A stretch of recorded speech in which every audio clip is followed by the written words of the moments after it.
Hi, my name is Katie Magoon with People Solutions Center, and I'm excited to bring you this wonderful information today on the 5 HR tools that will reduce your HR worries and woes.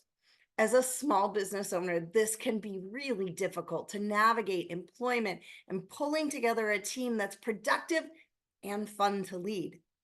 These tools will make all of the difference. I've taken over 30 years of HR experience and consolidated down into the 5 top things that when we build this kind of infrastructure the right way from an HR perspective, can bring the joy back to having employees for every business owner. This also super helpful for office managers and anyone responsible for leading a team of people. So enjoy the information. I hope you get a great value from all of these conversations. Let's dive right in. First of all, tell me, how many of you have ever woken up in the morning and said, I'm so excited that I get to do HR today? There's probably not many. Instead, most of us wake up going, oh, that has to happen today. Or I can't believe someone did that again. And it tends to drain our energy and our fun around owning a business or leading an organization on a day to day basis. Instead, today, we're going to spend time talking about what are the key things you can put in place that will help you reduce turnover, reduce your legal risk, increase your engagement, and increase the productivity of your team. These 5 tools include the organizational structure, your job descriptions, your employee handbook, your performance management process, and your hiring process. Now, many of you are probably thinking, Katie, these sound a lot like compliance kind of things. But what we're going to talk about today will give you the perspective to understand how what sometimes is thought of as compliance actually raises the bar to the next level and allows you to build a culture that makes all of the difference in terms of how your employees feel at work and how they engage with one another. This is when employment really gets fun. So let's dive into our first tool, the organizational structure. Now, oftentimes we just think about like, Katie, everybody's just wearing a lot of hats and we're just getting work done. Instead, we really want you to think about what's the structure of the future that will make this the most effective. So, a great organizational structure is going to provide role clarity. And I will tell you the number one thing that helps employees feel engaged at work is understanding their role and how it works with others. Most importantly, when we have role clarity, we spend more time on things that are important but are not urgent because we understand who's supposed to actually do what and we stay out of each other's swim lanes. When we get murky on role clarity, we spend a lot of time in crisis mode on things that are urgent and important but didn't necessarily have to be. Also, when we have a great organizational structure, we're better aligned to ensure that we match the skills needed for the role. So people are set up for success versus everybody just grabbing whatever needs to get done. While that feels like great teamwork, it actually can be really stressful for folks. Also, role clarity creates efficiency in decision making. We get out of each other's way and we can empower team members to actually get things done and take on new initiatives because it's clear when I'm supposed to be involved as the owner or the leader versus when I want an employee to take that and run with it all on their own. When people feel empowered, they're excited to be part of the bigger team and they're excited about the things that they're able to contribute. Also, organizational structure improves communication. We often talk about organizational structure in terms of is your team playing like a basketball team versus a gymnastics team? So, a basketball team, in order for one of us to win, we all have to win. Gymnastics teams are very siloed, right? I can win and my team members can lose, and that's still okay. So we want to make sure that organizational structures set teams up to play basketball together where people know what's about to happen. They understand the plays and we work together so that we all win instead of one of us losing. The other piece that organizational structures do is they allow us to think about the long term. If we just say who's doing what jobs now, we get stuck with what we have today. A great organizational structure looks into the future and says, what do we need for the future if we were to operate at the level that we wanted to? And most importantly, all of this helps create a roadmap for growth People know that even in a small organization, they have a way to do more in the future, to develop their skills and get better at the things that they enjoy doing. Without an organizational structure, I don't necessarily in a small business understand what's my next step because the owner's probably not going anywhere and maybe the next in line aren't going anywhere. So I start to feel like I'm stuck and I make assumptions that I have to leave in order to get where I want to go. So, a couple of best practices around organizational structure. First and foremost, when we design organizational structures, you want to focus on the role, not the names. So, envision if you had the perfect organizational structure for your future, what are the roles you would have in the organization? The reason this is important is because many times the same name might be filling multiple roles today. So we get caught up in that being someone's job when in reality it's maybe two or three jobs. So, in order to think about this, we have to first ask ourselves what's the work that needs to be done, both for today and at future growth levels? And then step back and think about if you could organize the work in the most logical way, what would it look like? And this challenge is important because sometimes work is organized based on who is on the team today. But we really need to start pulling apart some of these cobwebs of roles and think about what's the right way if you could have as many people as you want to.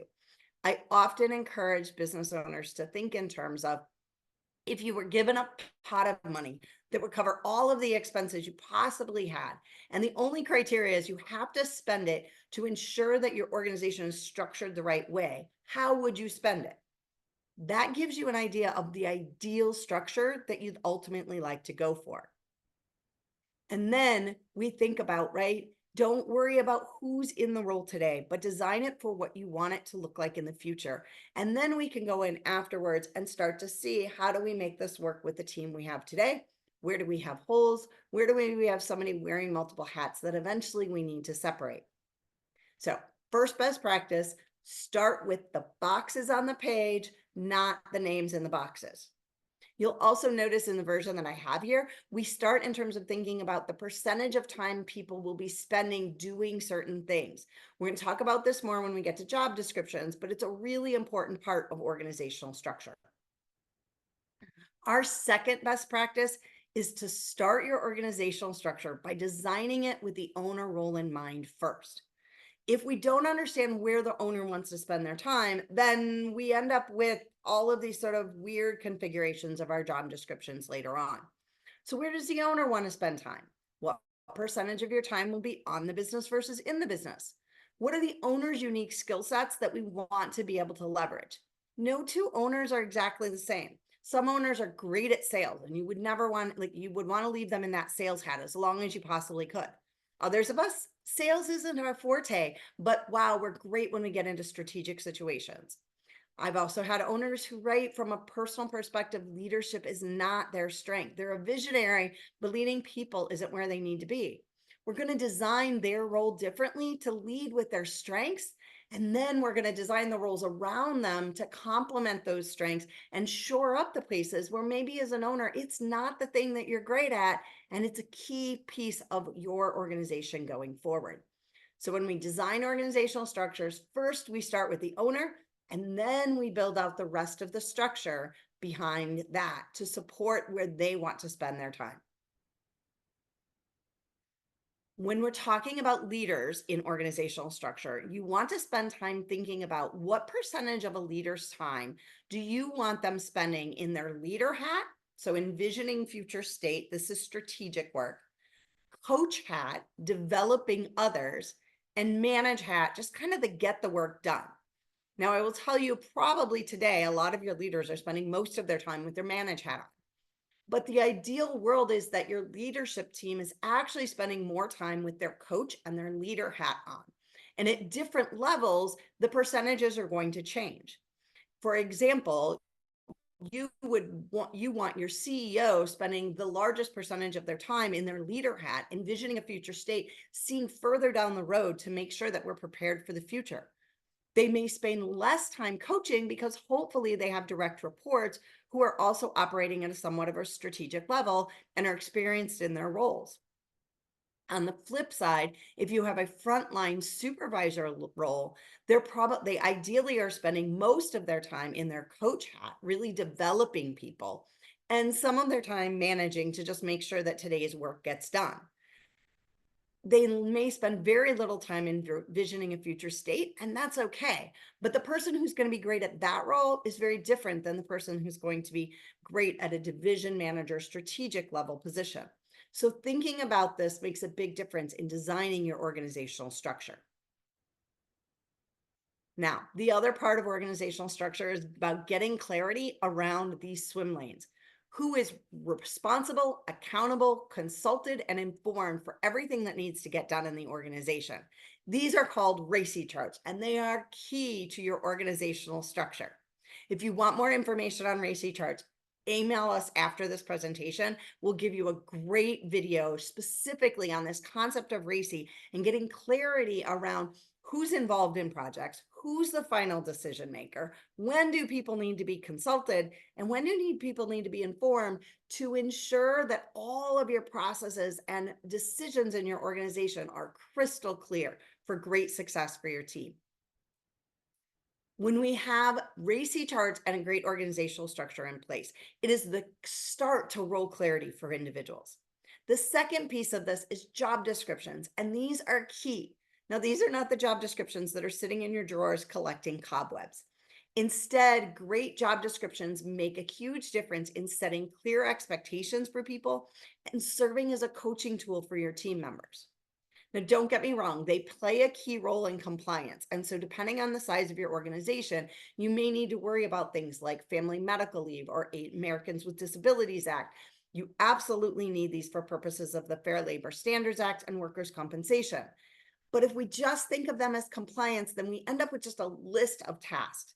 And instead, great job descriptions spend time not only talking about what is the work that somebody does, but what amount of time should they spend doing it. So what falls into a job description?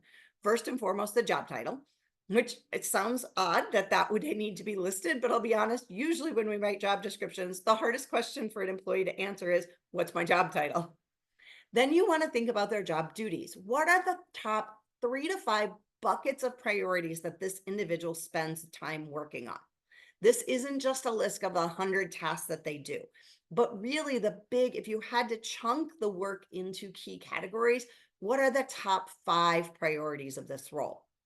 Then you need the required qualifications. You need a section on work environment for compliance purposes. So this is the difference between, are they standing a lot? Are they sitting a lot? Do they need to be able to drive? Do they need to be able to lift things? And then you want a disclaimer and signature on every job description.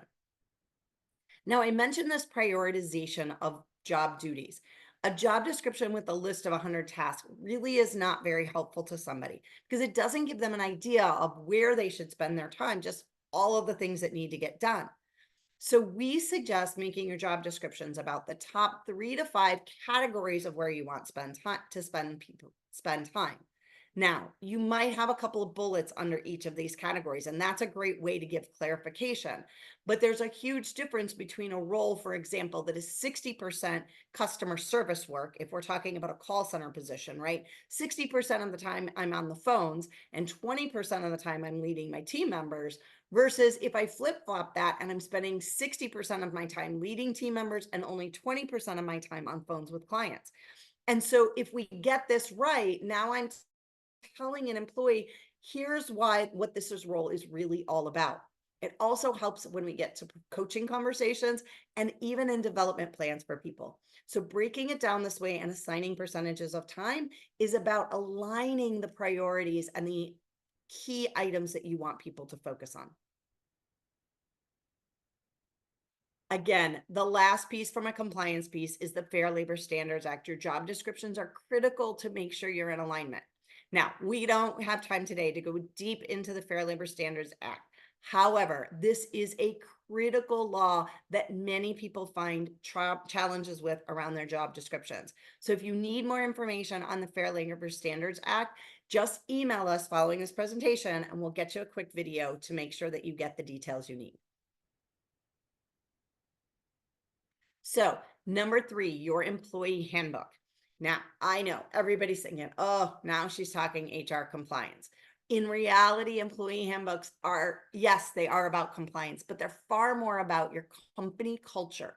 Your handbook should not just say, here are the rules, and it shouldn't list out, here's the 50 reasons I can fire you. But instead, it's about explaining why your policies are the policies and making sure that those policies actually create the culture that you want. Right? If I have a policy that says or culture where I want people to feel empowered and engaged, but my policies say if you're 1 minute late, I'm going to fire you, we're going to have a misalignment there. We also want our employee handbook to talk about the mission, the vision, and the values, and really bring it to life in terms of how you expect people to treat one another and to interact in the work environment. Now, we have to make sure we have compliance as well. So, state, local, federal laws, and making sure you're in compliance with your OSHA regulations is key, but it shouldn't be the only factor you think about when you think about your handbook. A couple of key best practices as it relates to your employee handbook. First of all, you want to limit your legal speak. Your most average employee needs to be able to pick this up and actually understand what it says, and hopefully not fall asleep halfway through it. Also, on your acknowledgement page, one of the mistakes we often see from handbooks is people say, I understand that I read and understood it. And that's actually not plausible, right? You can't verify somebody read it. You definitely can't verify they understood it. So instead, you want this to read, I understand I'm responsible for. And now somebody is signing off that says, yep, I know I'm in charge here. Now, the other piece is make sure you go over your handbook with your employees. Don't just hand it to people and assume that they'll read it. Make sure your new hires know it and make sure you go over it with people when you add or change policies. One of the great ways to do this is actually to video a recording of your handbook overview so that employees hear the owner talk about why these things are important. And again, don't read from your handbook, bring it to life. Talk about why you felt this was important and what it means to your culture. Our fourth key area tool that will make all of the difference in your overall results for the organization is your hiring process. Your hiring process needs to be the start of your ability to retain the best talent. When we hire great people, other great people want to stay. And so improving the quality of your hire is critical. You also need to reduce the time to fill, which in this market is a challenge, right? But the less time you spend filling roles, the more people you have on your staff to actually all be rowing in the same direction. You also have to make sure that your hiring process limits your legal risk. And most importantly, it sets expectations for company culture. So our candidate experience needs to reflect what our employee experience will look like. So if you have long wait times and you don't return people's phone call in the hiring process, guess what? They're going to assume that's how you want them to act when they're on staff. So you need a great candidate experience. In reality, individuals are making decisions about whether or not they're going to stay with a company from as early on as that very first application process. This is starting to tell me who it is I'm going to work for and will I be excited to be there? And there's a big difference if I walk in on day one going, oh, we'll see how this goes, versus if I walk in on day one and I go, I'm so excited to be here, right? The little bumps that can happen in onboarding, not so important if I'm excited from the beginning about the organization I'm joining. So, a couple of key tips on your hiring process. First and foremost, post a job ad, not a job description. This is not the list of 100 tasks. It needs to be short. The data from Indeed these days says that most job applicants want to be able to read your job ad in the amount of time it takes to sit at a red light. So, it needs to be quick and to the point. The more information you put in, the less likely people are to click through. You want to make sure you focus on competencies, skills, and motivations, not just on where people have worked, but do they have the skills to do the job? And motivational fit is a really key part of that. This is all about thinking about what do people like and dislike doing, and how often will they do that when they're on the job? Because if I like doing something and I get to do it all the time, I'm going to be really excited. But if I like doing something and I never have the opportunity to do it in this job, probably going to find it rather frustrating. And so thinking through, first of all, in the job description, right? How much time will people spend doing certain things? And then asking questions in the interview process around what people have liked and disliked about previous jobs will help give you a really good sense as to whether somebody's going to enjoy the job and the culture of the organization. Make great interview guides. Learn how to interview. So start with with questions from a behavioral based perspective. Tell me about a time when, and then gather stories from the candidates. If you're not trained in behavioral interviewing, get trained, because it's far less about the questions you ask and it's about what you're listening for.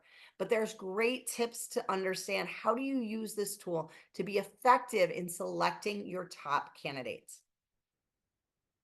If you're running background checks, make sure you're in compliance with the Fair Credit Reporting Act.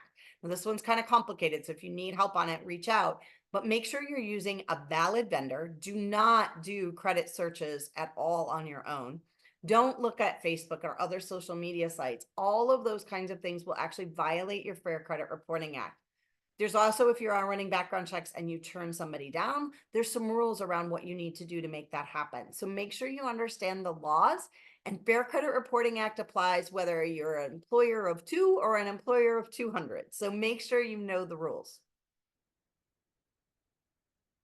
Number 5, our fifth area that is critical to the success of your organization, your performance management process.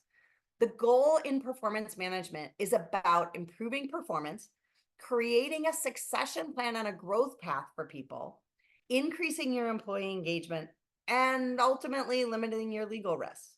But the first three are really the most important part, because to be honest, when you have great performance management or coaching, you run into fewer legal risks in the first place. So, what do we mean by performance management? Well, we often think of performance management as just telling people what they're doing wrong. In reality, we want our performance management process to be about being a great coach, right? How do we coach and develop people to get them to improve their skills, learn new things, and execute on a day-to-day basis? How do we use every opportunity as a practice for something we need to be great at in the future? Really great performance management practices throw out the old performance evaluation process. Instead, we leverage coaching conversations that focus on the conversation and less on the document. We still have documents, but we make them easy. We also increase the frequency with which we're talking to folks. A minimum sort of quarterly coaching conversations are key. We also make coaching conversations very future focused. So don't rehash what we already did, but instead focus on, what do you want this to look like in the future? People will be far more engaged in that conversation. And the easiest way to do this is to think about, what should this employee start doing, stop doing, and continue doing? When we think this way and we ask the employee to engage in that conversation, we get very different outcomes in terms of their success and their engagement in these conversations. So that is a great starting point for you on the 5 tools that are most important to reduce your HR worries and woes and take the frustration out of building a team. It's your organizational structure, great job descriptions, an employee handbook that builds culture, a hiring process that gets people engaged from the very beginning in first interaction, and a performance management process that creates a culture of coaching. Do all of these things, and you'll start to see less turnover, more engagement, and more productivity. We're so excited we were able to bring this information to you today.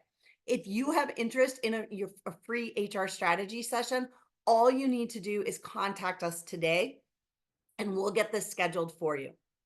Our phone number and information for scheduling are right here. So all you need to do is send us an email and we'll get you on the schedule with Katie so that I can have the opportunity to work with you on your HR strategies and help build the organization that you want for the future. Thank you so much and have a wonderful day.